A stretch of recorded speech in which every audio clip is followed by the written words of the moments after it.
السلام عليكم الخوت. في هذا الفيديو غندوي على المباراة المقبلة الفريق الوداد اللي غتكون امام الدفاع الحسني الجديد. هذه المباراة اللي غنسميها انا مباراة تحقيق انتصار الثالث على التوالي لاول مرة في هذا الموسم في البطولة. في هذا الفيديو غنعطيك واحد التحليل بسيط على هذه المباراة ونشوفوا اهم الارقام والاحصائيات ديال كل فريق في البطولة ونختموها بتاريخ موجود بين الفريقين. في عجبك الفيديو خلينا واحد لايك، خلينا نقول لكم نبداو. اول حاجه غندوي عليها هو الخبر اللي تلاح اليوم الصباح على ان الدفاع الحسني الجديد كيمنع الجماهير الوداديه باش انها تنقل المباراه. هذه حاجه اللي ولينا مولفين حاليا في البطوله. بالنسبه لي انا اللعابه يدخلوا يركزوا على الربح، زائد ان اي فريق ما خلاش الجماهير ديالنا يتنقلوا عندهم حتى حنا فاش نكون لاعبين ما يجيوش عندنا للتيران ديالنا. على حساب الجوله 19 من البطوله غيستقبل الدفاع الحسني الجديد الوداد الرياضي. هذه المباراه غتلعب نهار الاحد مع السبعه في ملعب العبدي بالجديده. الا شفنا الفرق ديال النقاط بين الفريقين حاليا قبل هذه المباراه هو 7 نقاط لصالح الوداد الرياضي اللي كيحتل حاليا المركز الخامس ب 30 نقطه من 18 مباراه. اما الدفاع الحسني الجديد فكيحتل المركز التاسع ب 23 نقطه من 17 مباراه مع مباراه مؤجله. الا شفنا اخر مباراه كل فريق في البطوله لقاو على ان الوداد جاي من فوز على اتحاد التواقع ب2-1، اما الدفاع الحسني الجديد فجاي من خساره امام زمامه ب3-0. الا شفنا الوداد هذا الموسم خارج ارضيه الميدان ديالو هذه هي المباراه العاشره. في التسعود تلقوا الفريق ربح في 2 الماتشات، تعادلنا في 5 وخسرنا في 2 ديال الماتشات.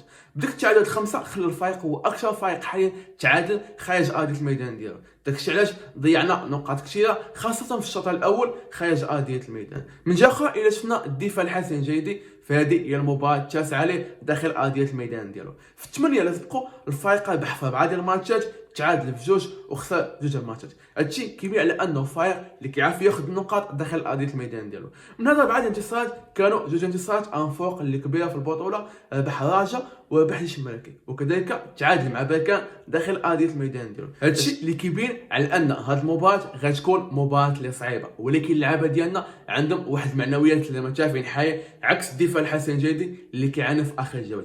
داكشي علاش في الدفاع خاصنا نربح ضروري، ولا ربحنا فغيعطي واحد الدفعه كبيره للفريق باش انا ننافسوا على 2 مراكز اللي كيأهلوا للتشامبيونز ليغ في الخا ديال العام. من الحوايج اللي لاحظت في الوداد في الجولات الاخيره على ان الفريق ولا كيوصل بزاف للشباك ديال الخصوم وكنصنعوا بزاف ديال الفرص، ولكن معدل التسجيل قليل. الا كنا كنماركيو داك الفرص اللي كيجيونا كاملين حاليا نقدروا نكونوا ماركين اكثر من 35 هدف حاليا في البطوله ونكونوا هو اقوى خط هجوم، ولكن قدام الشباك باقي اللعابه ديالنا كيتعاملوا مع الكره بواحد الرعونه اللي كبيره. ولاحظت واحد النقطه اخرى على ان مكونه بدا كيفهم البطوله كيفاش كتسير. داكشي علاش في كل ماتش كنكونوا رابحين كيسد اللعب في الاخر. هذا الخطا اللي طحنا فيه في المباراه ديال المغرب الفارسي، الوقت اللي كنا رابحين حلينا اللعب وفي الدقائق الاخرى كليناها في الشوط الثاني واللعابه عياو بزاف. وزيد كان واحد النقطه لاحظت لان بعض اللاعبين كيديروا النقابه على المدرب وحدايا من هذا الشيء. نمشي دابا نشوفوا تاريخ موجود بين الفريقين في السنوات الاخيره شنو وقع فيها. في مباراه ديال الذهاب كان جاز فوز كبير للوداد ب4-1، اما لا شفنا في الموسم الماضي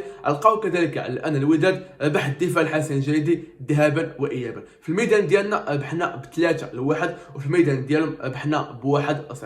ولا شفنا في الموسم قبل الماضي لقاو على ان الدفاع في الميدان ديالو ربح ب2-1 والوداد في الميدان ديالو ربح ب2-1. ولكن لا شفنا في اخر 20 ماتش مع بالفريقين في كاع المسابقات لقاو تفوق ودادي كبير. الوداد ربح في 13 مباراه، الدفاع ربح في 2 ماتشات و5 ماتشات انتهوا بالتعادل. داكشي علاش شفنا الارقام فكتلعب صالح الوداد. فكان هذا هو التحليل ديال هذه المباراه اللي نتمنوا على ان اللاعبين يتواجدوا معنا ونرجعوا 3 نقاط من جديده اللي غتكون مهمه. هادشي ما كان في الفيديو، هبط لتحت وكتب لي التوقع ديالك في المباراه. تلاقاو في الفيديو الجاي الا بغيتو نديرو التحليل على المباراه ديال الذهاب. هادشي ما كان، بقى لي نقول لكم تهلاو.